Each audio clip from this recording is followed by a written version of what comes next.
아멘. 우리 하나님 앞에 기도드립니다. 전능하신 하나님 아버지, 수요 말씀 예배 하나님 앞에 우리 모든 성도들 나와서 예배 드립니다. 이 시간에 하나님 앞에 나온 믿음의 성도들에게 하늘의 은혜와 은총으로 충만하게 하옵시고 큰 믿음을 주옵시고 깨닫는 마음 더하여 주옵시고 주님 의지하며 다른 박질할 수 있도록 복을 더해 주옵소서. 또 아버지 코로나로 인해서 인터넷으로 예배드리는 믿음의 성도들에게 믿음 주시고 은혜 베푸시고 성령 안에서 하늘 문을 열어 축복해 주옵소서.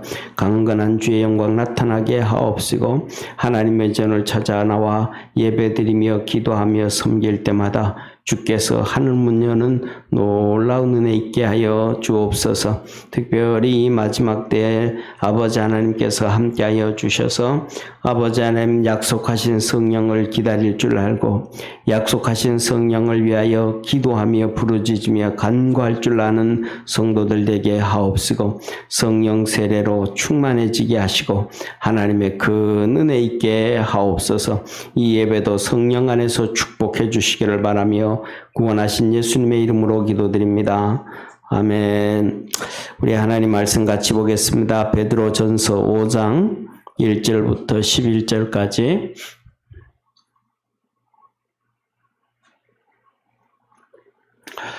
베드로전서 5장 1절부터 11절까지 우리 한 절씩 교독하겠습니다. 너희 중 장로들에게 건나노니 나는 함께 장로된 자요 그리스도의 고난의 증인이요 나타날 영광에 참여할 자로다. 너희 중에 있는 하나님의 양 무리를 치되 부득이 함으로 하지 말고 오직 하나님의 뜻을 쫓아 자원함으로 하며 더러운 일을 위하여 하지 말고 오직 즐거운 뜻으로 하며 맡겨온 자들에게 주상하는 자세를 하지 말고 오직 양무리의 본이 되라. 그리하면 목자장이 나타나실 때에 시들지 아니하는 영광의 면류관을 얻으리라. 젊은 자들아 이와 같이 장로들에게 순복하고 다 서로 겸손으로 허리를 동이라. 하나님이 교만한 자를 대적하시되 겸손한 자들에게는 은혜를 베푸시느니라. 그러므로 하나님의 능하신 손 아래서 겸손하라. 때가 되면 너희를 높이시리라.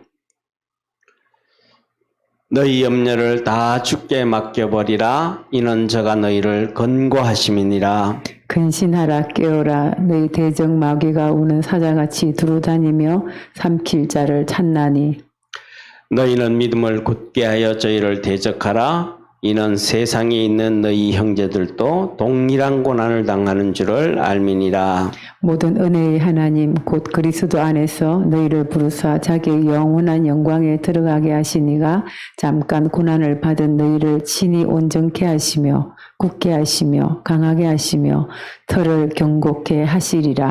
우리 11절 함께 있습니다. 권력이 세세 무궁토록 그에게 있을지어다. 아멘. 우리 옆에 있는 분들하고 한번 인사합시다. 면류관 바라보며 신앙생활 합시다. 네. 오늘은 베드로전서 5장 1절에서 11절 영광의 면류관을 바라보며 섬기자. 이렇게 하나님의 영광의 면류관을 바라보며 섬기자. 자, 보세요. 우리가 지금 베드로서를 오랫동안 해왔거든요. 베드로서를 해오는데 베드로서에서 출발이 뭐냐 하면 우리가 다시 한번 베드로전서 시작할 때처럼 다시 한번 베드로전서 1장을 한번 봐주시죠. 베드로전서 1장 1절에 보면 이렇게 말씀을 하셔요. 우리 1절 한번 베드로전서 1장 1절 우리 한번 같이 읽습니다. 시작. 예수 그리스도의 사도 베드로는 본도, 갈라디아, 갑바도기아, 아시아와 비두니아에 흩어진 나그네. 자, 이 베드로서를 지금 누구에게 쓰는 거예요? 본도, 갈라디아, 갑바도기아, 아시아, 비두니아 흩어진 나그네. 그러니까 여기 이렇게 지도를 대충 한번 지도를 보면 쉽게 말하면 뭐 이렇게 어때?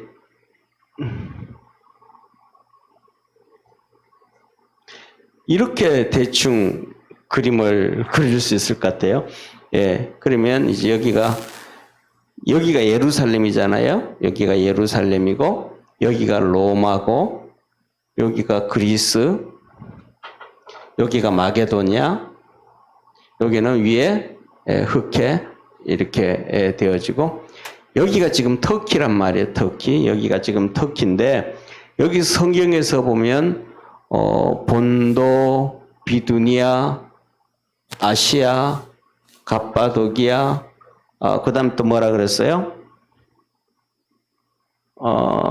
아시아, 갑바도기아 다 맞죠? 갈라디아, 갑바도기아. 지금 여기 이렇게 흩어져 있는 나그네라 그랬어요. 한마디로 흩어진다라는 얘기는 왜 흩어졌겠어요? 성도들이 왜 어디로 흩어졌겠어요? 예, 쉽게 말하면 보세요. 두 군데서 크게 나누면 성경에 보면 두 군데서 흩어지는 거예요. 여기에서 흩어지고 로마에서 흩어졌는데, 특별히 오늘 여기에서 흩어진 거를 얘기하는 게 아니고 사도 베드로가 로마에서 사역을 했단 말이에요. 로마에서 베드로가 사역을 하니까 이 로마에 있는 성도들이 핍박을 받아서 받아가지고 살기 위해서 이 멀리로 도망을 왔다 이 말이죠. 이쪽으로 이렇게 여기까지 도망을 온 거예요. 그러니까 로마에서 핍박이 엄청나게 심하니까 여기까지 도망을 온 거예요, 성도들이. 아직 베드로는 로마에 그대로 있는 거예요. 나중에 핍박이 더 심해져서 로마의 성도들이 조금 남아있고 사도 베드로를 도망가라. 그러니까 베드로가 도망을 가다가 우리 주님을 만나서 다시 로마로 돌아가서 십자가에 끌려 달려서 순교를 당했죠. 그러니까 이 핍박을 당해서 여기까지 와 있는 백성들이 그 성도들에게 하는 거예요. 그런데 여기에서 우리가 중요한 것은 뭐냐면 여기가 아시아, 여기가 갑바도기아인데, 이 갑바도기아에서는 나중에 보면 계속 이 핍박이 와요. 계속 핍박이 돼가지고 이 갑바도기아에 가면 대표적인 성지순례 두 곳이 남아 있습니다. 대표적인 것이 제가 사진을 다 찍어 왔는데 우리 성도들한테 여러 번 보여줘가지고 지금 얘기하면 잘 가물가물하는데 보여주면 그거 이렇게 얘기할 텐데 다음 주에는 제가 보여드릴게요. 여기 대표적으로 여기 가면 갑바도기아에 가면 여기 두 가지가 하나 있는데, 하나는 도망을 가서 광야로 도망을 간 곳이 한 군데가 있고, 하나는 지하로 도망을 간 데가 한 군데가 있어요. 광야로 가고 지하로 가고. 그러니까 지하로 간 것은 지하 거의 땅을 파고 한 120m를 밑으로 파고 내려가는 거. 그러면 지하가 꼭 뭐냐면 지금 우리가 아파트로 돼 있잖아요, 그죠? 아파트와 똑같은 형태예요. 그냥 이렇게 파고 들어와서 여기가 전부 그냥 사람들 사는 데예요. 그래서 여기에서 한 군데서 모여 사는 사람들이 적게는 3만에서 5만 명씩까지 한 군데가 살아요. 그리고 여기에서 또 지하로 이렇게 4km에서 8km로 연결되어져서 이쪽에 또 이런 것도 하나가 있고, 또 여기서 또 이런 식으로 연결되어지는데, 이런 것들이 터키에서 발견된 것만 12개 정도가 발견되었어요, 지하가. 그런데 그거 다 발견한 거 아니에요. 하다 그냥 못해서 그냥 놔둬버린 거예요. 우리가 이제 특징 중에 하나가 이렇게 고고학 공부하는 이렇게 학자들을 보다 보면 어떤 것들은 아예 발굴 안 하고 그냥 묻어두는 거 있잖아요, 그죠? 발굴을 안 하고 그냥 나중에 지금 발굴하는 것보다는 나중에 후손들이 더 연구하고 발전되어진 가운데서 연구하고 그것을 캐서 발견하는 게 더 좋은 것 같다면 묻어두거든요. 근데 이거는 그래서 묻어두는 게 아니고 너무 많아서 더 할 필요가 없는 거예요. 왜냐하면 이걸 전부 다 관광지로 다 만들 필요도 없고 그러니까 이제 몇 개만 이렇게 해서 관광지로 이렇게 하고 있거든요. 그래서 이런 것이 하나 있고, 그 다음에 두 번째로는 광야로 도망간 게 있어요. 광야로 도망간 게 뭐냐면, 아마 여기 계신 분들이, 알지는 조세도 나오는지 모르지만, 저희 때 언제쯤인지는 모르겠어요. 텔레비에서 보면 한 중학교, 고등학교쯤 되지 않았나 싶은데, 우리 시대 중학교쯤. 그때 된 거, 한 중학교, 고등학교쯤 된 것 같아요. 이 스머프 애들 만화 영화 아시죠? 그죠? 스머프 영화. 이렇게 삐죽삐죽하게 이렇게 만들어가지고, 이 초록색으로 만들어진 만화, 스머프 만화요. 이 스머프 만화의 모티브가 된 데가 바로 이거 여기입니다. 이 광야로 가면 이 산에서 구멍을 뚫어요.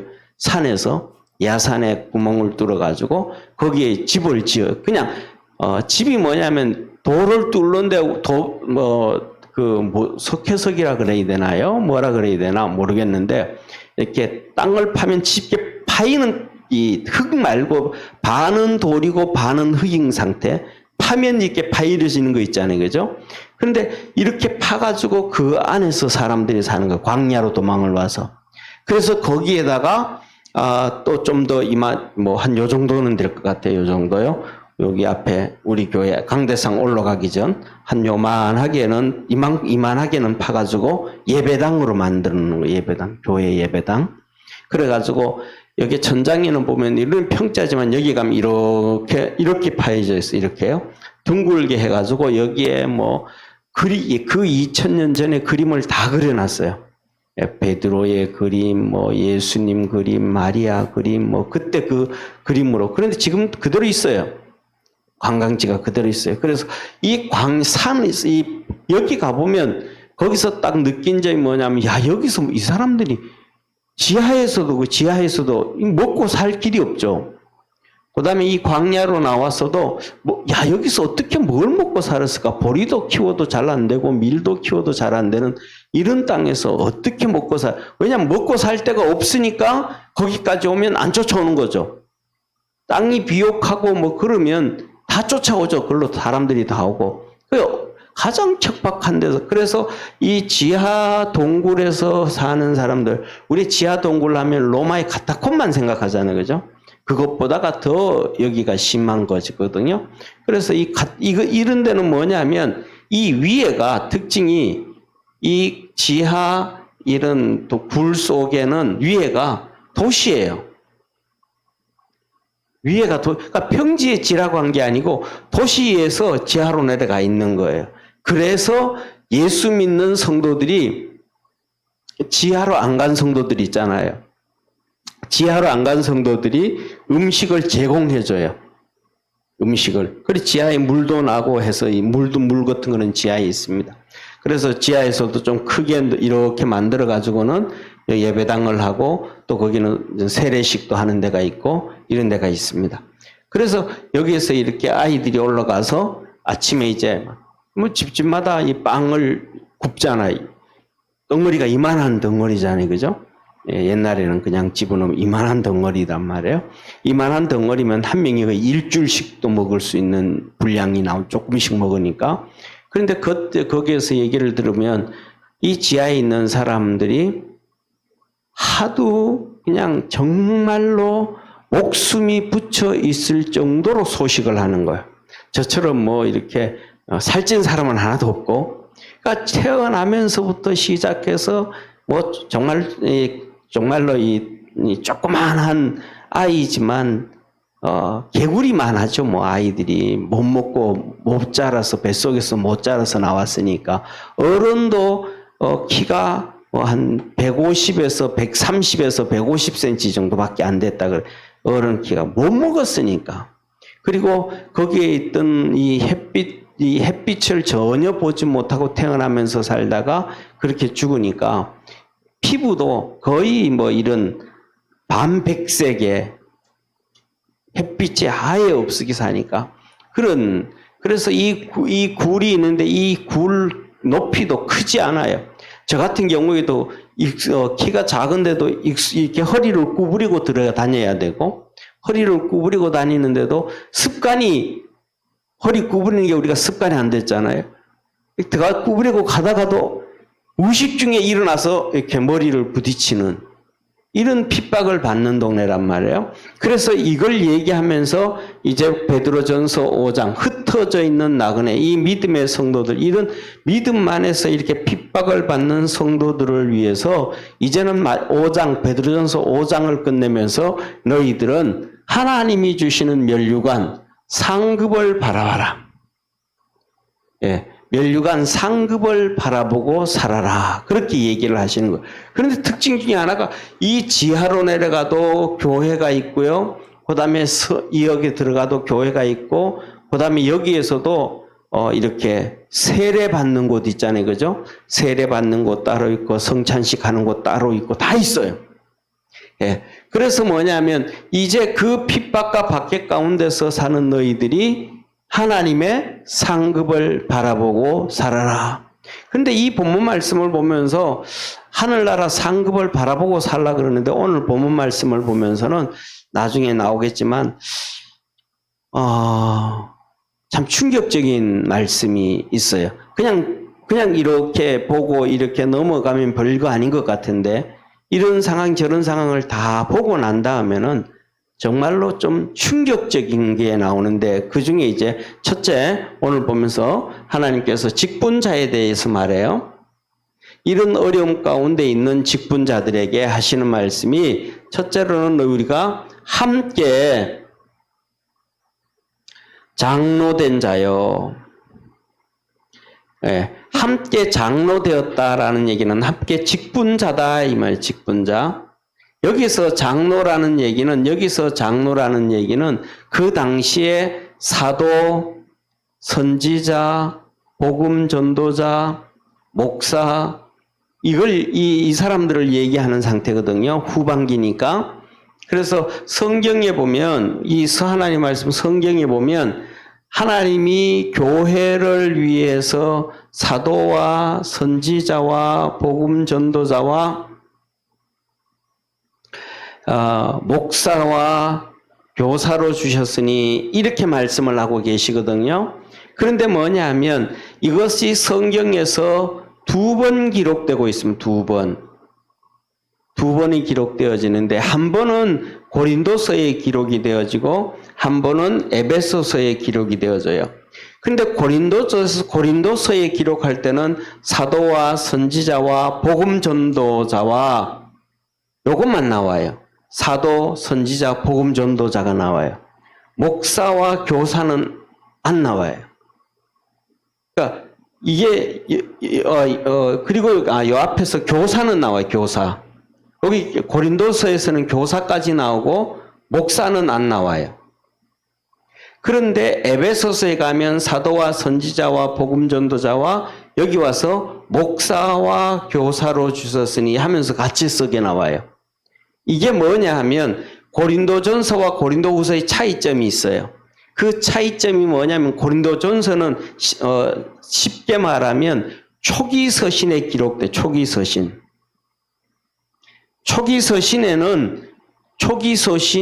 서신에서는 목사가 아직도 필요 없는 거예요. 쉽게 말하면. 왜냐하면 이때는 사도들의 시대니까. 그런데 에베소서 가면, 우리가 잘 아는 것처럼 에베소서에 들어가면 에베소서는 햇빌골몬이라 그러잖아요. 햇빌골몬. 이게 에베소서, 빌립보서, 골로새서, 빌레몬서를 옥중서신이라 그러냐. 옥중서신.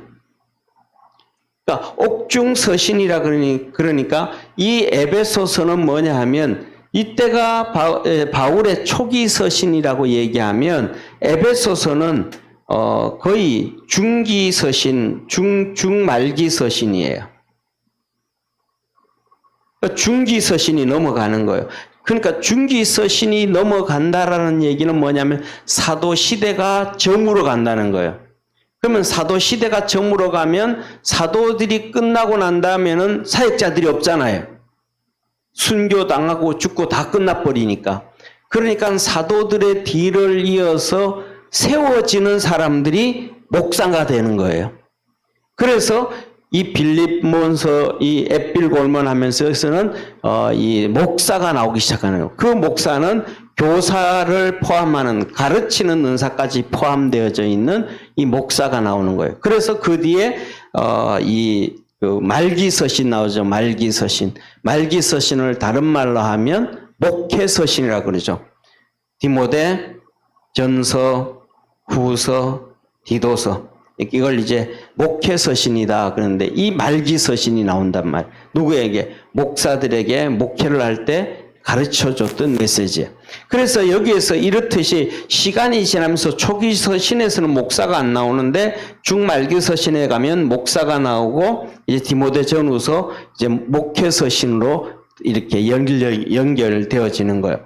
그래서 오늘 여기에서 장로된 자 할 때는 전부 다 이렇게 한마디로 말하면 주님을 섬기는 자예요. 주 앞에 붙잡혀서 하나님 앞에 사명으로 받은 사도, 선지자, 복음전도자, 목사, 교사.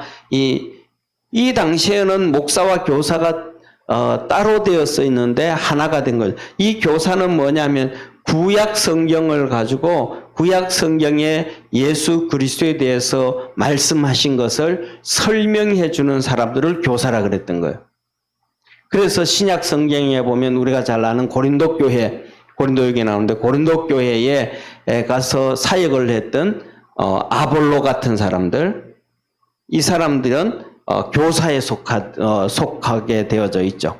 자, 그래서 이렇게 뭐냐면 직분자 하면 함께 장로된 자요 하면서 함께 주의 일을 맡은 사람. 오늘 우리가 이것을 넓히면 우리 모든 직분자들도 포함된다고 할 수가 있는 거예요.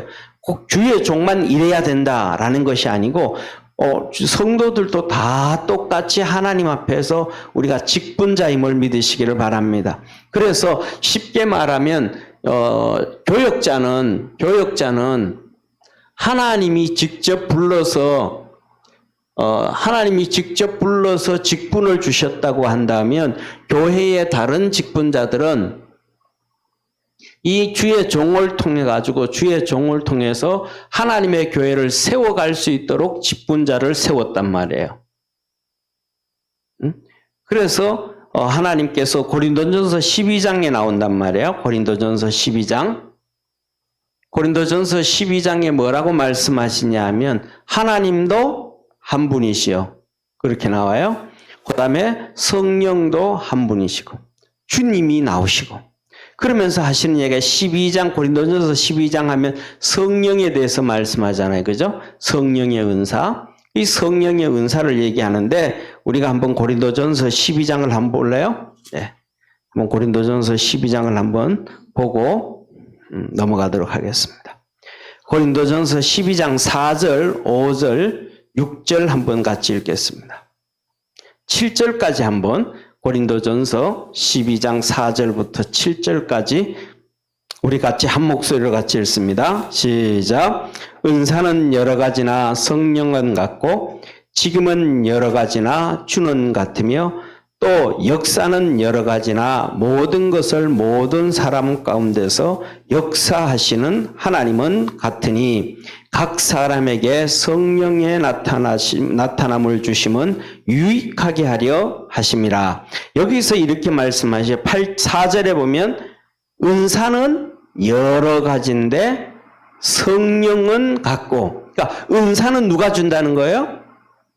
성령님이 은사를 모든 사람들에게 성령님이 은사를 준다는 거예요. 은사는 성령님이 주시는데 그 7절에 보면 그 각 사람에게 유익하도록 은사를 준다 그랬어요. 그 다음에 두 번째 5절에 얘기해요. 5절. 지금은 여러 가지나 주는 같으며 직임은 여러 가지나 주는 같다. 무슨 말이에요? 우리에게 직분을 주시는데 우리에게 주시는 직분은 예수님이 주신다 이 말이에요. 은사는 누가 주시고 성령님이 주시고 우리에게 직분은 누가 주신다? 예수님이 주신다 이 말. 그래서 예수님이 제자들도 일일이 한 명 한 명 다 찾아가 다니면서 나를 따르라 하면서 부르셨다는 거예요. 그래서 우리가 오늘날 이렇게 목사 교역자는 주님이 직접 불러서 하지만 이 다른 교회 안에 평신도 직분자들은 주의 종을 통해서 세워지게 되는데 이것도 결국은 누가 세우신 것이다. 우리 주님이 세우신 것이다. 그래서 우리가 하나님 앞에서 서리 집사가 되든 안수가 집사가 되든 권사가 되든 장로가 되든 아니면 구역장이 되든 교사가 되든 그 직분에 대해서 우리가 하나님 앞에 열심히 잘 감당할 수 있는 축복의 성도가 되어지기를 주의 이름으로 축원합니다. 그리고 세 번째로는 6절에 말해요.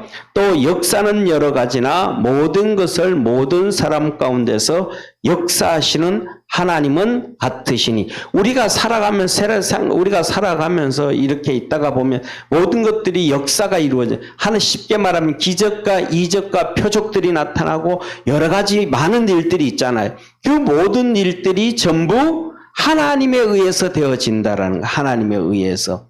그러니까 그래서 우리 주님이 뭐라고 너희가 기도를 할 때 하나님 아버지께 뭘로 해라? 내 이름으로 기도해라. 그랬죠. 그래서 우리가 기도할 때 뭐라 그래요? 하나님 아버지 그러잖아요. 하나님 아버지를 부르고 끝에 가서 예수님의 이름으로 기도합니다. 자, 그래서 이 직분을 우리에게 주어진 이 직분은 우리에게 있는 이 직분은 목사의 직분이든 아니면 무슨 직분이든 전부 다 하나님이 주셨다라는 것을 인식해야 된다. 그래서 뭐 했다? 함께 직분자가 됐다. 함께 직분자가 됐다. 그러니까 우리가 살아가면서 뭐냐면 그거는 목사 할 일, 그거는 전도사가 할 일, 그거는 장로가 할 일, 그거는 권사가 할 일, 뭐 이렇게 구분되어져 있지만은 우리의 마음의 자세는 그렇게 구분시키지 말고 내가 같은 동력자다라는 의미, 동력자. 그래서 목사 일도 막 도와줘야 되고 전도사 일도 막 도와줘야 되고 장로님이 혼자 끙끙대면 그것도 좀 도와줘야 되고 그다음에 권사님들이 막 힘들어하면 그것도 도와줘야 서로 내 일이다라는 마음을 가지고 같이 힘쓰고 애써야 된다는 사실을 믿으시길 바랍니다. 그래서 지난주 오후 예배 때 우리 여전도에 헌신 예배 드릴 때도 로마서 16장에 나와서 있는 초대교회에서 예수님의 지상 명령을 이루었던 많은 사람들 나오잖아요. 그 안에 여인들도 나오고요. 그들이 뭐냐면 동력자요, 보호자요, 수고한 자요, 함께 갇힌 자요, 함께 사랑하는 자요. 이렇게 얘기해요. 그러니까 사도 바울, 당신은 바울이니까 혼자 해. 그게 아니고 사도 바울의 보호자 같은 경우는 부모 역할이잖아요. 그죠? 모든 것 다 십자가 들모지는 거죠. 사도 바울을 대신해서 막 십자가를 지고 어려움을 당하고, 그 다음에 또 아볼로와 브리스길라 같은 건 자기의 목숨도 내놓고 그렇게 했다. 그 다음에 수고했다. 그 다음에 함께 갇혔다. 아니, 사도 바울이 감옥 가는데 쉽게 말하면 왜 함께 갇혀요? 자기는 안 가도 되는 거예요. 감옥 안 가도 되는 거예요. 그런데 가만히 생각하니까 사도 바울 혼자 감옥 가서 어떻게 혼자 있겠냐? 힘들지 않겠냐? 늙은 노구를 이끌고. 그러니까 성도가 뭐예요? 나도 같이 들어가겠다고 감옥. 같이 들어가는 거예요, 같이. 사람들은 다 도망가 버릴 수도 있는데 같이 감옥 가는데 자기는 안 갈 수도 있는데 같이 들어간다는 거는 정말 대단한 거잖아요. 같이 들어가는 거예요. 그리고 더 나아가서는 뭐라 그래요? 예수님이 십자가에 못 박힐 때 대신 십자가를 지고 갔던 구레네 시몬 있잖아요. 그 구레네 시몬의 아내를 보고 사도 바울이 말해요. 구레네 시몬의 나이나 바울의 나이나 거의 비슷해요. 그 연배가 구레네 시몬이나 바울이나 연배가 비슷해요. 그러니까 그 연배가 비슷하니까 구레네 시몬의 아내 나이나 바울의 나이나 거의 비슷하단 말이에요. 비슷한 수준이란 말이에요. 그런데 사도 바울이 거기서 뭐라고 얘기하냐면 루포의 어머니를 문안해라. 그 어머니는 곧 내 어머니니라. 이렇게 얘기를 하는 거예요. 그러니까 구레네 시몬의 아내가 사도 바울에게는 신앙의 어머니와 같은 존재예요. 그렇게 주님을 섬기고 그렇게 바울을 뒷바라지하고 섬겼단 말이에요. 그래서 뭐냐면 우리가 함께 장로된 자요. 이 말은 너하고 우리하고 뭐 상관없는 거 아니다. 같다. 나는 지금 로마에 있고 당신들은 여기에서 지금 수백 리 수천 리를 떨어져서 이렇게 핍박을 당하고 있지만 너 일이 내 일이고 내 일이 당신 일들이더라. 여기 핍박당하는 일이 당신들의 일이고 당신들이 핍박당하는 일이 내 일이다. 이게 떨어진 일이 아니다. 그래서 우리는 함께 종이 되었고 함께 직분을 받았고 예수님으로부터 함께 천국을 바라보는 사람들이다 라고 얘기하는 거예요. 그래서 오늘 우리가 뭐냐 하면 직분을 갖다 그거 당신 우리가 그래서 이게 뭐냐 하면 하나님 앞에 가면 특히 여러 가지 뭐 좋은 점도 있고 여러 가지 열정도 있어서 그렇겠지만은 어쩌면 우리가 하나님 앞에 가면 한국 교회가 주님 앞에 혼나는 것 중에 하나가 그 부분에 혼날 수도 있지 않는가 그런 생각이 들어요. 뭐냐면 우리 80년대까지만 해도요. 목회윤리라는 게 있었거든요. 80년대까지도 뭐 감리교, 장로교, 침례교, 오순절 상관없이 80년대까지만 해도 뭐냐면 개척을 할 때 직경 300m 안에는 교회 안 세운다. 이게 목사님들의 기독교의 윤리였어요. 80년대까지도. 그리고 여기에 이제 우리 교회가 나중에 96년도에 개척이 되어졌는데 여기에 원래 교회가 있던 2층에 교회가 있었거든요. 그때가 아마 92년쯤 분당이 세워질 때 92년쯤 있었을 때였어요. 그래서 92년쯤 여기 교회가 개척이 됐었는데 또 저쪽에 샛별마을 있죠. 저쪽에 우방 아파트 있잖아요. 우방 아파트. 거기에 교회가 들어오려고 그랬었어요. 이게 얼마나 떨어져요. 단지가 전혀 다르잖아요. 근데 그쪽에 있는 목사님 개척하려고 그랬던 목사님이 이쪽에 와가지고 그쪽 개척해도 되겠습니까? 물었단 말이에요. 그런데 한 단지 여기가 이제 샛별마을 한 단지잖아요. 그런데 그리고 중앙공원이 이렇게 그어져 있으니까 단지는 한 단지지만 전혀 다르잖아요. 샛별, 동성, 우방, 삼부잖아요. 그런데도 그쪽에 있는 목사님 와서 개척하려고 하던 목사님이 목사님 그 개척해야 되겠습니까? 그러니까 여기 있던 목사님이 이게 샛별마을 하나의 단지인데 그거는 좀 사람들 보기에 좀 그렇지 않겠습니까? 그랬더니 그럼 알았습니다. 그게 접겠습니다. 하고 개척 안 하신 거예요. 그런데 뭐냐면 그때만 해도 의식이 있으신 분들은 그런 윤리가 지켜졌단 말이에요. 그런데 그 뒤에 이제 그때도 92년이고 똑같이 92년이에요.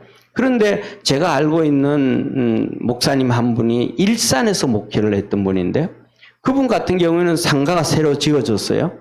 그래서 분양을 받아서 교회를 다른 데서 개척을 해서 하다가 상가를 교회가 조금 부흥이 좀 됐으니까 상가 지하에다가 분양을 내 들어갔어요. 분양을 내 들어가니까 이 분양하는 사람들이 사기를 친 거예요. 지하에다 교회를 2개나 분양해줘 버린 거예요. 상가가 크지도 않은 상가예요. 근데 2개를 분양해줘 버리니까 칸을 막아놓고도 예배를 드려도 저쪽이 하고 이쪽하고 소리가 다 들리는 거예요.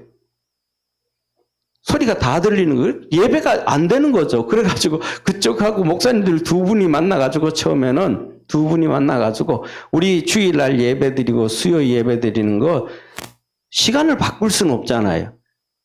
수요 예배 당신들 7시 반 예배 드리고 우리 9시에 예배 그럴 수는 없잖아요.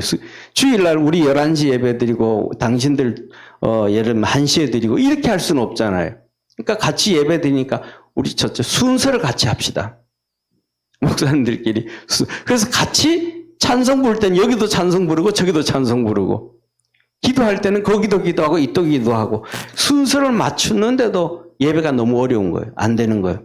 그래가지고 결국은 뭐냐면 그쪽에 있는 한쪽에 있는 목사님이 그럼 우리 여기 정리하고 다른 데로 가겠다. 그리고 정리하고 다른 데로 간 거예요.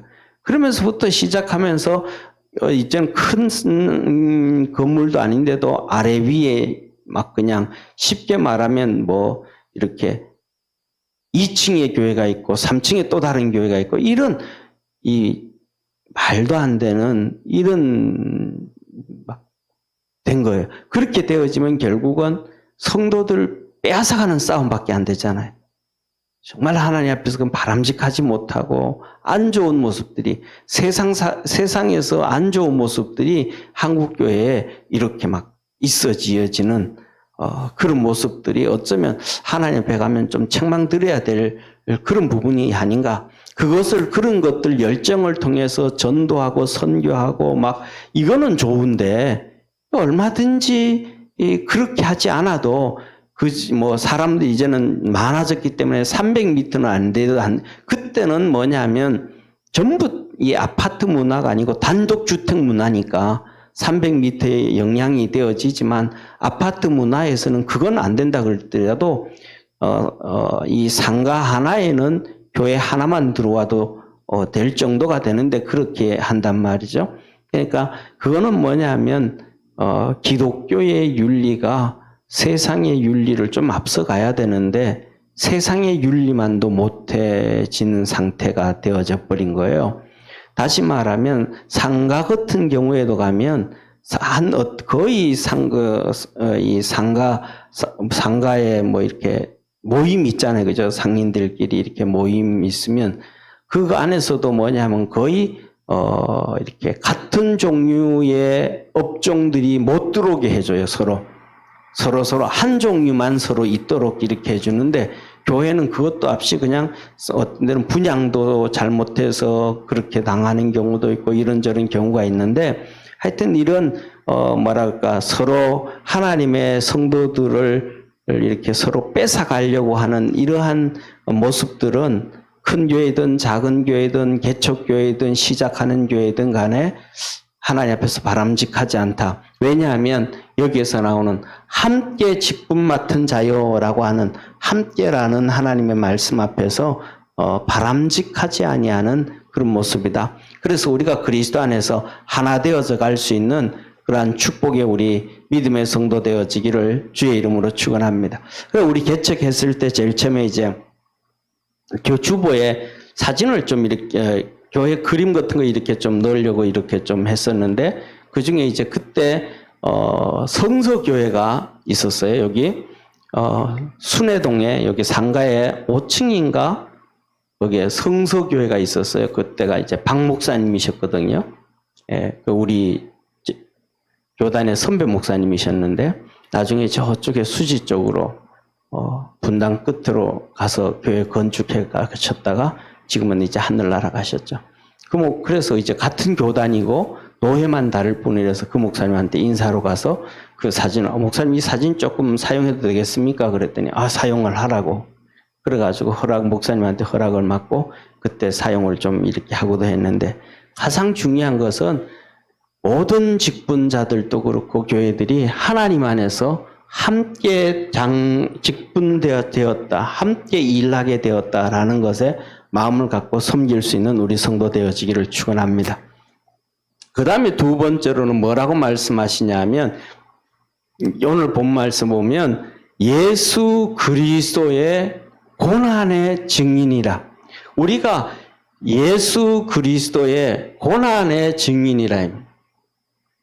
직분자들은 쉽게 말하면 전도해야 된다 이 말이죠. 입을 벌려서 예수님의 죽음과 십자가와 부활을 얘기를 해야 된다는 것. 그분이 십자가에서 죽으신 것, 그분이 채찍에 맞으신 것, 우리의 죄 때문에 십자가를 지셨고 우리의 질병 때문에 채찍에 맞으셨고 또 우리를 부활시키기 위해서 부활하셨다라는 이것에 대해서 해야 돼요. 그런데 많은 경우는 아니지만 제가 옛날에 들은 교회는 어떤 교회 같은 경우에는 뭐냐면 이렇게 교회에서 이 교단의 헌법이 있거든요. 교단의 헌법이 있는데 그 헌법에서는 내용이 어떤 게 있냐면 장로는 세례교인 35명일 때 1명을 세울 수가 있어요. 장로 한 명을 세례교인 35명일 때 한 명을 세울 수 있는 거예요. 이게 이제 기본인 거예요. 35명이 될 때. 그러면 예를 들면 70명이면 2명, 뭐 105명이면 3명. 이건 아니에요. 이거는 아닌데 첫 시작이 35명이 되어야 한 명의 장로님을 세울 수 있다. 이게 이제 법이에요. 그러니까 여기에 맞춰가지고 하는 얘기가 뭐냐면 장로는 35명 전도는 해야 장로가 되지 않냐.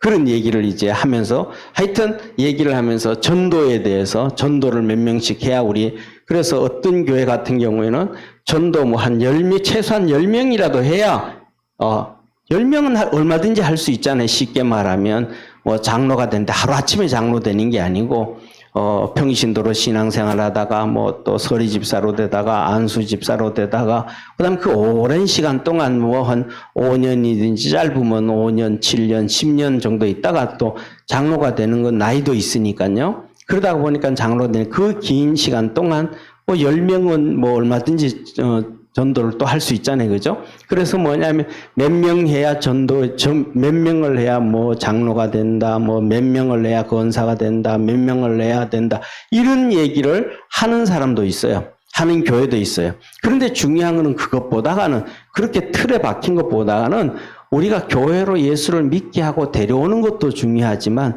우리의 생활의 삶의 문화 가운데서 예수님을 계속 증거할 수 있는 우리 축복의 성도가 되어지기를 축원합니다. 지금은 이제 우리 몸이 많이 안 좋아서 교회 못 나고 있는 민장로님 같은 경우에요. 그분은 택시만 타면 전도하시는 분이죠. 그냥 택시만 타면 그 사람한테 예수 믿으라고 전도하고 또 하고 또 얘기를 이렇게 같이 앉아서 보면 누구 만나가지고 뭐 택시 타고 가다가 누구 만나서 그 아저씨한테 전도하고 누구한테 전도 이 얘기를 이렇게 말씀 많이 하셨단 말이에요. 그런 것처럼 우리가 이 전도라는 것 증인으로 살아가는 예수를 믿고 전도는 끊임없이 해야 된다. 그런 거예요. 그 다음에 세 번째로는 우리가 하나님 앞에서 영광에 참여할 자다.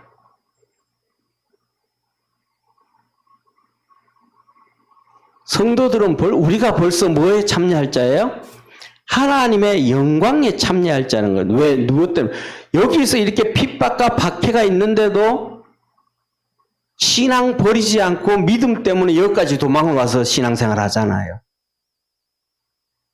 그러니까 핍박이 오고 어려움이 있다고 해가지고 신앙생활 포기해버린 게 아니고 그 핍박과 박해를 가지고도 그 핍박과 박해를 이기면서도 신앙생활 하기 위해서 여기에서 모았던 뭐 쉽게 말하면 뭐 재산이든지 뭐든 그런 걸 처분했든지 어떤 일을 다 그러면서 이쪽에 와서 신앙생활 하다가 또 박해와 핍박이 계속 심해지니까 광야로 들어가고 지하로 내려가고 정말로 이 핍박 가운데서도 신앙생활을 끝까지 유지하고 있단 말이에요. 이런 신앙으로 벌써 신앙으로 승리하고 있는 거예요. 그래서 이렇게 신앙으로 승리하고 있기 때문에 너희들은 벌써 뭐예요? 영광에 참여할 자다 이 말이에요. 저와 여러분 우리가 신앙생활 하면서도 그 어려움을 다 이기고 신앙생활을 하는 사람이잖아요. 여기 오늘날도 우리가 신앙생활 하면서 코로나가 있고 뭐하고 그래도 우리가 하나님 앞에 나와 있잖아요. 막 마스크 쓰고 맨날 나오잖아요. 마스크 쓰고 새벽 예배 드리고 마스크 쓰고 수요 예배 드리고 마스크 쓰고 와서 금요 예배 드리면서 기도하고 맨날 그러면서 하나님 앞에 나와서 예배 드리잖아요. 섬기고. 그러니까 이 박해와 핍박을 이겼기 때문에 영광에 참여하는 자라는 거예요. 예수님께서 십자가가 없었더라면 예수님이 십자가가 없었더라면 부활의 영광이 있었을까요? 없을까요? 없죠. 예수님이 십자가가 없으면 예수님도 부활의 영광이 없는 거예요. 예수님이 이렇게 십자가에서 죽었더니 하나님께서 에베소서 2장에 말씀하잖아요. 그를 지극히 높여 모든 이름 위에 가장 뛰어난 이름을 주사 하늘에 있는 것이나 땅에 있는 것이나 그 가운데 있는 것이 다 예수의 이름에 무릎 꿇게 하셨더라. 할렐루야. 예수님이 십자가를 지셨으니까, 그러니까 노 크로스, 노 크라운. 뭐예요? 십자가 없으면 면류관도 없다라는 거예요. 십자가가 있어야 면류관이 있다는 거예요. 우리가 신앙생활할 때 핍박과 어려움과 박해를 이겨야 하나님 앞에서 우리가 면류관을 얻게 되어진다. 그래서 이제 이 베드로전서 5장에서는 이제 1장부터 시작해서 1장 1절에 시작하면서 핍박을 피해서 전부 박해를 이기면서 신앙생활을 왔는 이 나그네 된 성도들에게 5장에 와서는 이제는 같은 직분자가 됐고 같은 고난의 증인이 되어졌고 그러므로 같이 하나님의 영광을 바라보고 있다. 쉽게 말하면 다 같이 상급을 받는다 이 말, 상급을 받는다. 그래서 우리 믿음의 성도들이 오늘은 이 본문 말씀 1절을 보면서 이렇게 세 가지 우리가 함께 된 직분자요, 함께 된 증인이요, 또 함께 된 영광의 하나님의 영광, 하나님의 상급, 하나님의 축복에 함께 동참할 자라. 그래서 하나님은 우리에게 그것을 보고 예수 그리스도의 기업을 나눌 자라 이렇게 말씀하셨단 말이에요. 그래서 우리 모든 믿음의 성도들이 오늘 이 첫 번째 이것을 바라보면서 그 다음에 이어서 이제 아까 말씀드렸던 것처럼 하나님의 그 놀라운 은혜, 정말로 기가 막힌 사건들 이런 것들에 이어서 섬김의 모습부터 또 섬김에 대한 상급들 쭉 말씀을 하시는데 우리 다음 시간에 이어서 같이 하나님 말씀으로 은혜 받도록 하겠습니다. 기도드리겠습니다. 전능하신 하나님 아버지, 하나님께서 우리에게 이제 함께 직분자 된 자요, 함께 고난의 증인이요, 함께 영광을 받을 하나님의 상급을 받을 자라고 말씀합니다. 우리가 그렇게 믿음 안에서 살아갈 수 있는 축복의 성도들 되게 도와주옵시고 하나님의 거룩한 역사 이룰 수 있는 복된 성도들 되게 하옵소서. 구원하신 예수님의 이름으로 기도드립니다. 아멘.